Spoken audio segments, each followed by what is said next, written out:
원합니다. 우리나라 말 중에서 최근 조사해 보니까 충청도 말이 제일 빠르다고 합니다. 이런 사례가 있습니다. 표준어로는 돌아가셨습니다. 경상도 말은 죽었다 아닙니까? 전라도 말은 죽어버렸으라이. 충청도는 가슈? 표준어로는 잠깐 실례하겠습니다. 경상도는요, 내 좀 보이소. 전라도는 아따 잠깐만 보더라고이. 충청도는 좀 봐유. 표준어는 이렇게 말합니다. 정말 시원합니다. 경상도는요, 억수로 시원합니다. 전라도는요, 겁나게 시원해버려라이. 충청도는 엄청 시원해요. 표준어 이렇게 말합니다. 어서 오십시오. 경상도는요, 퍼뜨고 있어. 전라도는 허벌나게 와버리란께. 충청도는 어여와유. 괜찮습니다라는 표준어에 경상도는 아니라예. 전라도는 됐으라이.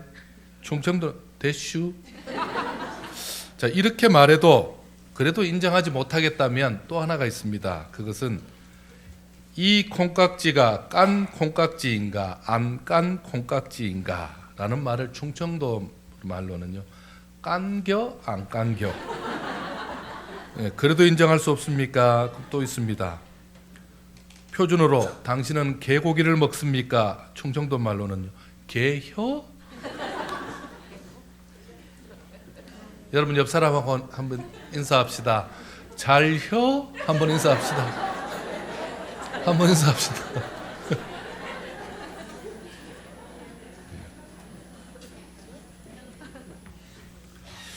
자, 오늘 말씀은 로마서입니다.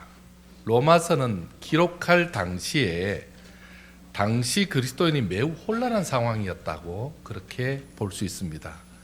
외적으로는 로마의 그 핍박이 있었고요, 내적으로는 이방인과 그리고 유대인들 사이에 그 갈등이 참 심했습니다. 자, 그러면서 신앙의 정체성이 흔들리고 있습니다. 사람과의 관계가 힘들어지면 신앙도 흔들리거든요.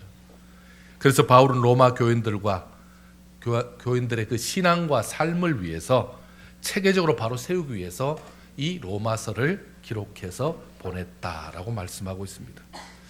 자, 자신의 소개를 1절에서 하고 있었고요, 이제 2절에서는 이 복음에 대해서 얘기도 하고 있습니다. 자신을 어떻게 소개하고 있습니까? 하나님의 복음을 위하여 택정함을 받은 자, 하나님의 복음을 위해서 나는 택정함 받았다, 이렇게 소개하고 있습니다.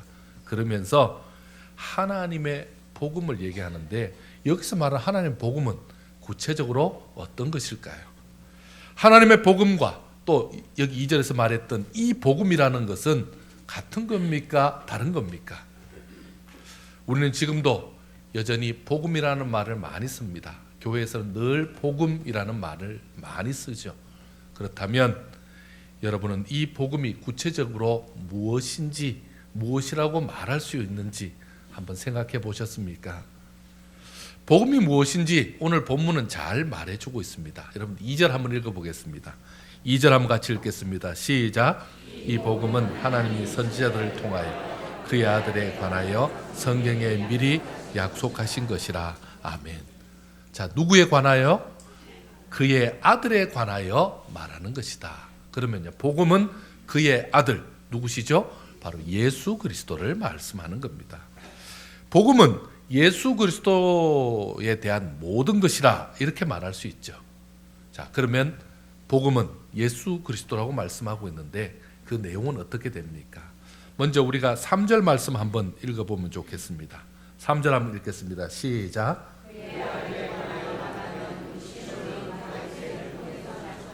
아멘. 누구의 혈통으로요? 다윗의 혈통으로 났다. 다윗의 혈통으로 오신 메시아라고 말씀하고 있습니다. 복음의 시작은 이스라엘과 그리고 다윗의 자손 예수 그리스도가 메시아로 이 땅에 오심을 약속하던 때부터 복음이 시작되었습니다. 그래서 복음은 창세기 3장 15절부터 시작합니다. 내가 너로 여자와 원수가 되게 하고 내 후손도 여자의 원수가 되게 하겠다. 여자의 후손과 원수가 되게 하겠다. 이렇게 말하고 있습니다. 여자의 후손은 너의 머리를 상하게 할 것이요 너는 그의 발꿈치를 상하게 할 것이니라. 지금 누구에게 얘기하고 있는 거죠? 뱀에게 얘기하고 있는 거죠. 그때에 이미 메시아를 보여주고 있습니다. 여인의 후손이신 예수 그리스도가 오셔서 범죄한 인생들을 구원하실 메시아가 되실 것임을 이미 에덴에서 선포해 주신 것을 말하고 있습니다. 아브라함은 이 복음을 믿음에 의롭게 되는 복을 받았다라고 말씀하고 있습니다. 갈라디아서 3장에는 이렇게 말씀합니다. 아브라함이 하나님을 믿음에 그것을 그에게 의로 정하셨다 함과 같으니라. 이 약속들은 아브라함과 그 자손에게 말씀하신 것인데 여럿을 가르쳐 그 자손이라 하지 아니하시고 오직 한 사람을 가리켜 내 자손이라 하셨으니 곧 그리스도라. 여러분, 다윗도 이 복음을 듣고 믿었습니다. 사무엘하 7장에 보면 이런 내용이 나옵니다. 내 몸에서 날 내 실을 내 뒤에 세워 그의 나라를 견고하게 하리라. 내 집과 내 나라가 내 앞에서 영원히 보존되고 내 왕위가 영원히 견고하리라. 여러분, 이게 지금 다 메시아에 관한 말씀입니다. 만약에 그 말씀이 아니라면 어떻게 됩니까? 다윗의 가문이 영원한 게 아니잖아요. 다윗의 왕위가 끝까지 간 게 아니잖아요. 이것은 바로 메시아에 대한 말씀입니다. 이사야도 이 복음이신 예수님이 어떻게 우리를 구원하실지 구체적으로 보고 믿었습니다. 이사야 53장에 그가 찔림은 우리의 허물 때문이요 그가 상함은 우리의 죄악 때문이라. 그가 징계를 받음으로 우리는 평화를 누리고 그가 채찍에 맞음으로 우리는 나음을 받았도다. 우리는 다 양 같아서 그릇 행하며 각기 제 길로 갔거늘 여호와께서는 우리 모두의 죄악을 그에게 담당시키셨도다. 여러분, 이것은 이 아들은 약속하신 구원자, 복음으로 오신 예수님이심을 보여주고 있는 것입니다. 자, 예수님은 또 우리에게 어떤 모습을 보여주는지 한번 4절 한번 보실까요? 여러분, 4절 한번 읽겠습니다. 시작. 능력으로 하나님의 아들로 선포되셨으니 곧 우리 주 예수 그리스도시니라. 아멘. 십자가에 죽으시고 부활하심으로 구원을 완성하신 모습으로 보여주셨습니다. 예수님께서 복음, 곧 기쁨의 소식이 되신 것은 예수님께서 십자가에 죽으심으로 모든 죄인들의 그 죄를 용서해 주셨다, 용서받게 해주셨다라는 것 때문입니다. 예수님의 죽으심은 죄로 인해서 받는 그 저주를 끄는 겁니다. 예수님이 죽으심으로 저주를 끊어주신 겁니다. 갈라디아서 3장에 이렇게 말씀합니다. 그리스도께서 우리를 위하여 저주를 받은 바 되사 율법의 저주에서 우리를 속량하셨으니 기록된 바 나무에 달린 자마다 저주 아래에 있는 자라 하였음이라. 아멘. 누가 대신 저주 받으셨다고요? 예수님이. 죄 없는 예수님이 우리의 죄 때문에 저주를 받았으니 우리는 더 이상 예수 믿고 나면 저주받은 사람이 아닙니다. 여러분, 가끔 그런 분들 계시죠? 나는 참 처음 태어날 때부터 그리고 내 인생이 저주받은 것 같아. 여러분, 예수 믿으면 절대 그렇지 않습니다. 예수님의 부활은 죄와 사망을 이기신 것입니다. 더 이상 죄가 우리를 주장하지 못하도록 승리를 선언하신 것입니다. 예수 그리스도의 죽으심과 부활로 이제 그가 하나님의 아들로서 우리를 구원하셨음을, 우리에게 구원자 되셨음을 만천하에 드러내신 것입니다. 그러므로 예수 그리스도 안에 있는 자에게는 결단코 정죄함이 없다, 죄 있다라고 말할 수 없다는 겁니다. 누구도 그리스도 예수 안에 서 있는 자를 사망의 늪으로 끌고 갈 수 있는 자가 없습니다. 이제 너는 죄 지었으니 너는 사망이다, 이렇게 말할 수 있는 사람은 없습니다. 왜요? 예수님이 죄 없다고 말씀하시는데. 자, 또 하나 말씀이 있습니다. 믿는 자마다 영생을 얻고 하나님의 자녀가 됨을 알려주고 있습니다. 여러분, 5절 한번 읽어볼까요? 5절 시작.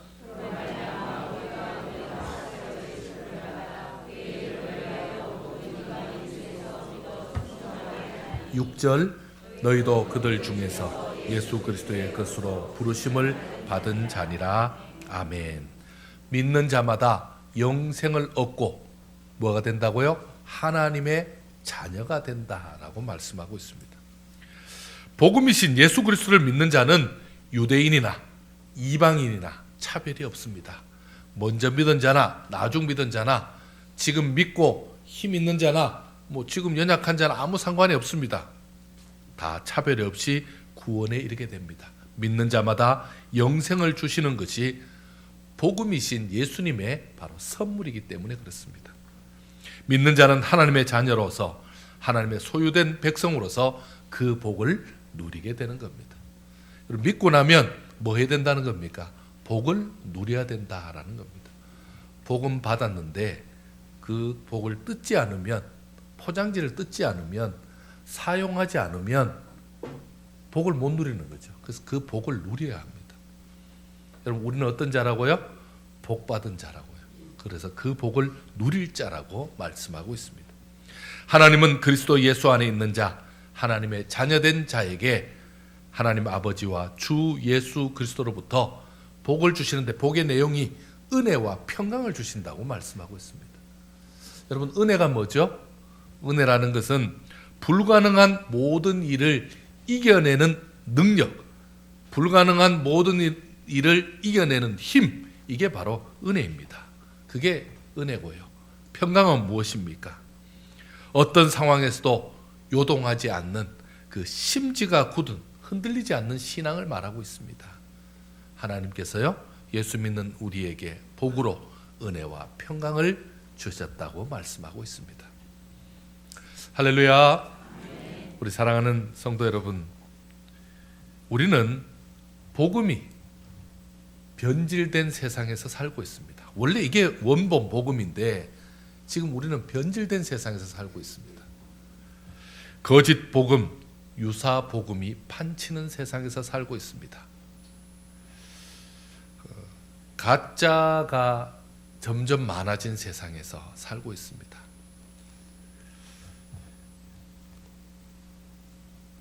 제 어린 시절에, 제가 중학교 때인지 모르겠습니다. 그때 그 나이키라는 신발이 나왔습니다. 나이키. 그거를 신는 것이 우리 전교에서도 그 신는 애 하나 정도 있었을 겁니다. 근데 어느 날 시장에서 저도 샀습니다. 근데 앞만 제가 읽어봐도, 제가 영어 실력이 딸리긴 해도 앞만 읽어봐도 니키 이게 나이키가 아닌데, 여러분, 그게 나이키의 가짜입니다. 그러나 굳이 가짜라고 생각하지 않고 굳이 그걸 강조하지 않으면서 신고 다닌 적이 있습니다. 여러분, 그게 가짜죠. 지금 거짓 복음, 유사 복음 자체가 가짜입니다. 사탄의 무리들은 복음이라는 말을 앞세워서 교인들을 미혹하고 무너뜨립니다. 그냥 아예 다른 걸로 얘기하면 괜찮는데 그게 아니라 비슷한 걸 얘기합니다. 예수님을 잘못 가르치거나 교회를 비난한다면 그것은 복음이 아닙니다. 예수님이 아닌 특정 인물을 내세운다거나 그 가르침과 교리를 강요한다면 그것은 복음이 아닙니다. 교회가 복음이 아니라고, 교회가 잘못됐다고, 그리고 교회에 대해서 막 욕을 하면 여러분, 그게 복음이 아닐 수 있습니다. 여러분, 교회에, 어느 교회에 어느 성도가 문제가 있는 거지, 어느 교회는 좀 이상하게 가고 있는 거지, 교회가 잘못된 게 아닙니다. 교회는 누구시죠? 예수님 머리시잖아요. 교회가 잘못된 게 아니죠. 그렇다면 교회가 제자리로 돌아와야지 교회가 잘못된 게 아닙니다. 그러니 교회는 없어져야 된다, 교회는 필요 없다라고 말한다면 그것은 복음이 아닙니다. 그리고 교회가 잘못됐으니까 교회에서 가르치는 그 말씀도 따를 필요 없다라고 말하고 있다면 그곳은 더 이상 복음을 전하는 곳이 아닙니다. 이같이 복음을 제대로 전하지 않는다면 그곳의 결말은 뭐겠습니까? 멸망입니다. 그리고 그 멸망하는 자들을 따라다닌다면 멸망하고 말죠. 오직 예수님만이 참된 복음인 줄 믿으시기 바랍니다. 예수님 외에는 구원이 없습니다. 예수님 외에는 영생도 없습니다. 예수님 외에는 살 방법이 없다는 말씀을 하고 있습니다. 예수님 믿고 복음에 합당한 삶을 살아야 됩니다. 여러분, 믿음은 어떤 것입니까? 믿음이 있으면 바른 삶을 살게 되죠. 그렇다면 그 바른 삶을 살게 만드는 것이 바른 믿음이죠. 바른 믿음, 바른 신앙이 있으면 바르게 살게 되는 것입니다. 로마서 1장 우리 17절 한번 읽어보겠습니다. 한번 같이 읽습니다. 시작.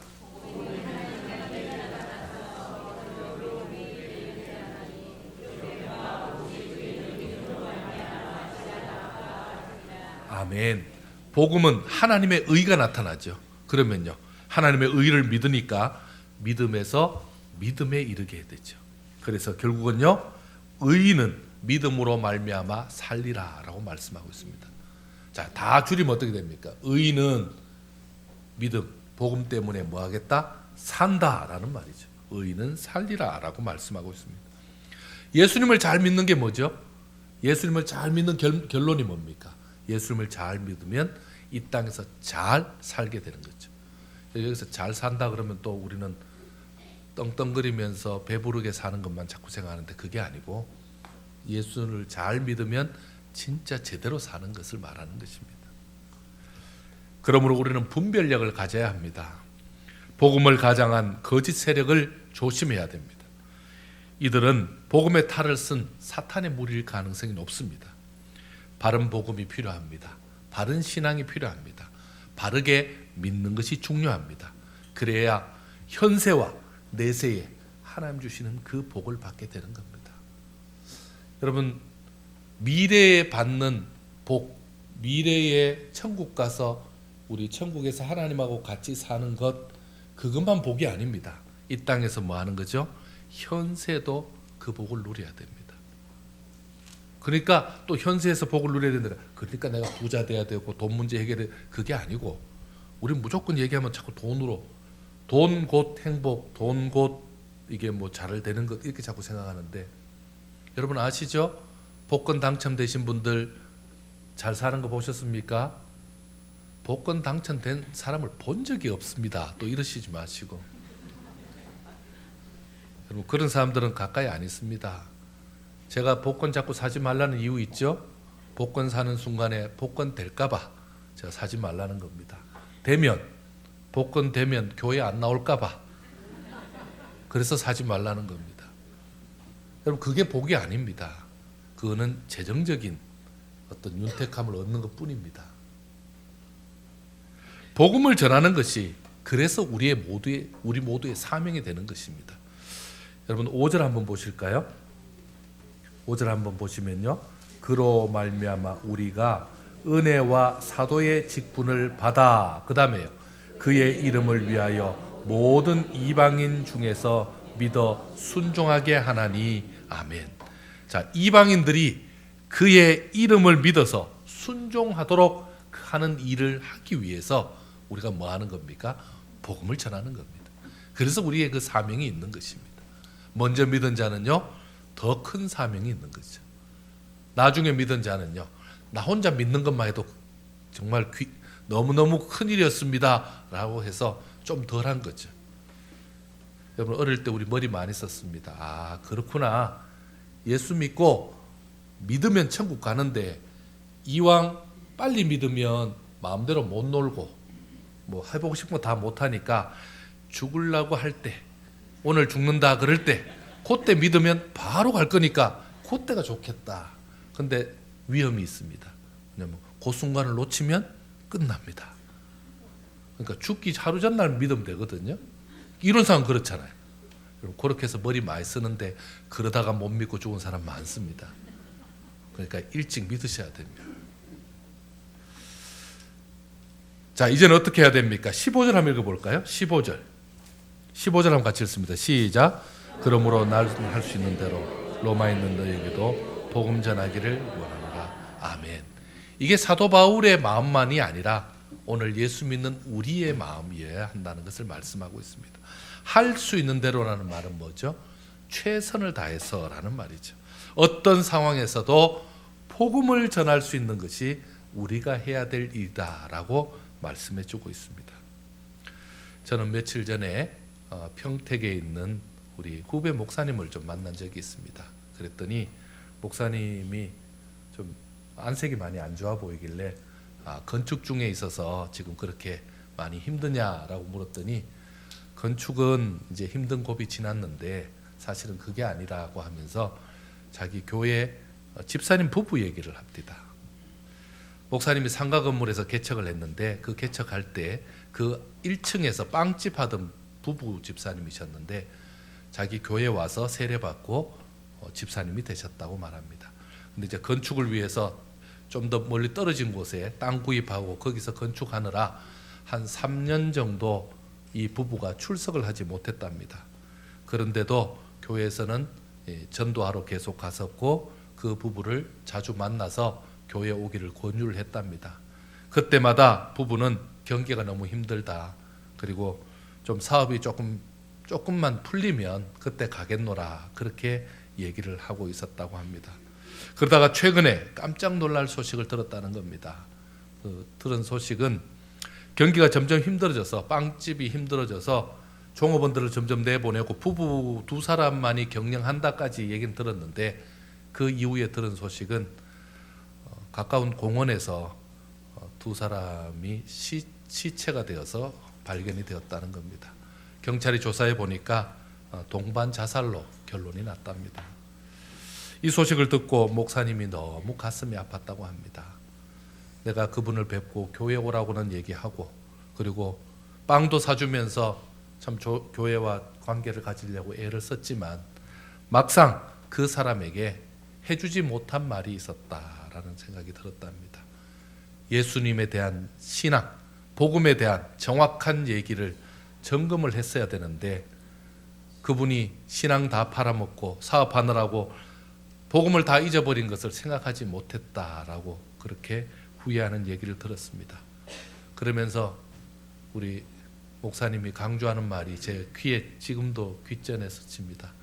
사업은 힘들면 접고 다시 하면 되지만 이 땅에 우리 인생은 한 번뿐인데 이것은 접을 수 없는 것인데 이것을 접었으니 이것은 살려고 지금 사업하다가 이것 때문에 죽었으니 이렇게 어리석은 게 어딨냐고 이렇게 안타까운 게 어딨냐고 답답해하는 그런 얘기를 들었습니다.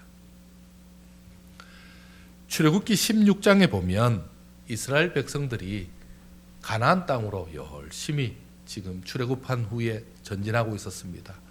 2달 반 뒤에 신 광야에 머물 때에 그들이 지금 배고프고 목마르고 너무너무 힘드니까 하지 말아야 될 얘기를 하고 있습니다. 그것은 모세와 아론을 원망하면서 애굽 고기 가마 곁에 있을 때 그리고 배불리 먹던 그때 죽었으면 더 좋았을 것을 이 광야에서 굶주려 죽게 되었구나 라고 그렇게 죽을 것처럼 얘기했습니다. 그러나 반면에 민수기 13장 14장에 보면 가나안 땅 정탐 후에 그 수많은 정탐꾼 10명이 부정적인 얘기를 하죠. 그때에 살만한 고백하는 사람이 있습니다. 바로 여호수아와 갈렙인데 특히 갈렙의 고백이 있습니다. 과연 그 땅은 젖과 꿀이 흐르는 땅이라. 곧 올라가서 그 땅을 취하자. 능히 이기리라. 그렇게 고백합니다. 어떻게 이런 고백했죠? 하나님이 함께 계신다는 것을 확신하기 때문이죠. 말씀이 정확하다는 것을 기억하기 때문이죠. 부정적인 자들은 뭐라고 얘기합니까? 이스라엘 백성들이 두려워하는 네피림의 후손들 아낙 자손에 대해서 우리는 그들에 비하면 정말 아무것도 아니라고 말하고 있는 그때에 오히려 이 갈렙은 이렇게 고백하고 있습니다. 그들은 우리의 먹이라. 그들의 보호자는 떠났고 여호와는 우리와 함께 하느니라 라고 고백하고 있습니다. 예수 믿으면 누가 함께 하는 거죠? 주님이 함께 하시고 하나님이 함께 하시는 거죠. 예수님을 바로 믿는 자는요 하나님의 말씀 그리고 주님의 동행하심을 믿기 때문에 믿음으로 살아갑니다. 그래서 이 믿음으로 살아가니까 함께 계신 하나님의 시각이 되는 겁니다.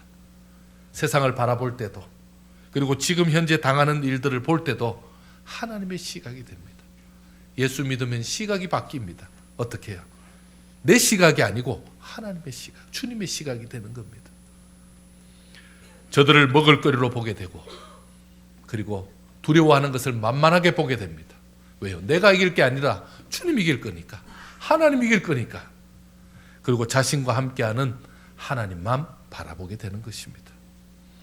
하나님이 함께해 주시니까 제대로 살 수 있는 거죠. 살려는 의지가 있고 열정이 생기는 거죠. 나는 내가 볼 때는 자신이 없지만 하나님이 나와 함께 하시니까 내가 자신이 생기는 겁니다.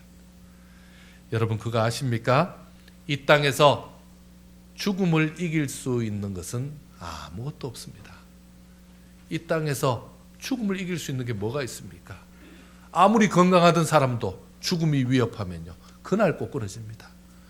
아무리 강하던 사람도 죽음으로 협박하면 그 사람은 아무것도 하지 못하고 덜덜 떱니다. 그런데 유일한 거 하나 주셨습니다. 죽음을 이길 수 있는 가장 큰 힘, 누구십니까? 바로 예수님이십니다. 예수님은 이 땅에서 죽은 자도 살리신 분이고, 죽었다가 사신 분이고, 죽었다가 부활하신 분이십니다. 그분이 바로 예수님이십니다. 우린 지금 그분을 믿고 있는 겁니다. 여러분, 예수 믿으면, 예수 믿고 가장 큰 혜택은 뭐죠? 죽지 않고 산다는 겁니다. 그리고 이 땅에서 죽으려고 하는 것이 아니라 살려고 한다는 겁니다. 우리가 전하는 복음은 사람을 살리는 겁니다. 이 복음은 나를 살리는 것이고 상대를 살리는 겁니다. 어떻게 나를 살리죠?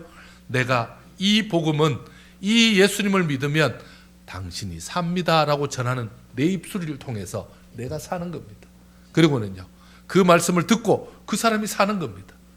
여러분, 정확히 말하면 내가 살린 것이 아니라 내가 전해준 예수님이 살리는 거죠. 사랑하는 성도 여러분, 할 수 있는 대로 최선을 다해서 우리가 복음 전하기를 원합니다. 만나는 사람들에게 할 말 많죠. 해야 될 일 많죠. 따져야 될 거 많죠. 그리고 정리하고 넘어야 될 거 많습니다. 그런데 가장 중요한 게 뭐죠? 바로 복음 전하는 것입니다. 예수님 전하는 것입니다. 그리고 그 예수님으로 인해서 내가 살았고 너도 살 수 있다라고 전하는 것입니다. 혹시 여러분 가운데 절망 가운데 있거나 힘든 가운데 있거나 그리고 마음이 우울한 가운데 있거나 그렇게 한다면 여러분, 복음을 생각하셔야 됩니다. 예수님을 생각하셔야 됩니다. 그리고 일어서야 합니다. 내가 지금 비록 건강이 약해졌을지라도, 내가 비록 여러 가지 상황들이 예전보다 못해졌을지라도, 그리고 지금 내가 할 수 있는 것이 별로 없어 보일지라도 내가 할 수 있는 게 뭐죠? 바로 예수님이 나와 함께 하시면 나의 눈은 이제는 예수님의 눈이 되고 나의 눈은 하나님의 눈이 되어서 이 땅을 살아가게 되는 겁니다. 저와 여러분이 살아나는 그런 귀한 역사가 있기를 축원합니다. 함께 기도하겠습니다. 하나님, 참 감사합니다.